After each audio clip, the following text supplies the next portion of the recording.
Hello everyone, welcome to Greenholic. আগের ভিডিওতে October মাসে গোলাপ গাছের প্রুনিং করার পদ্ধতি দেখিয়েছিলাম, আর আজ জানাবো এর পরবর্তী পরিচর্যা সম্পর্কে। সবার প্রথমে টবের মধ্যেকার আগাছাগুলি পরিষ্কার করে গাছের গোড়ার মাটি খুব ভালো করে খুঁড়ে নিতে হবে। এরপর কিছুটা মাটি গাছের গোড়ায় চাপা দিয়ে দিন, যাতে কোনো কেমিক্যাল ফার্টিলাইজার ইউজ করলে তা গাছের শেকড়ের সাথে ডিরেক্ট কন্ট্যাক্টে না যেতে পারে।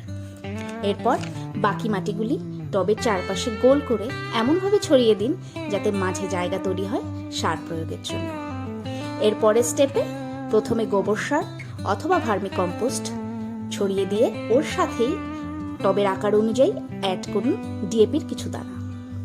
গোলাপ গাছ যেহেতু ফসফেট খুব বেশি পছন্দ করে, তাই আমার মতে ডিএপি বা ডাইঅ্যামোনিয়াম ফসফেট ব্যবহার করাটাই বেস্ট অপশন।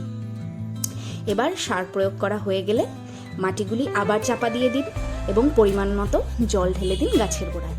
এবং পরবর্তী আপডেটের জন্য অবশ্যই সাথে থাকুন গ্রিন হলিকে। Thank you.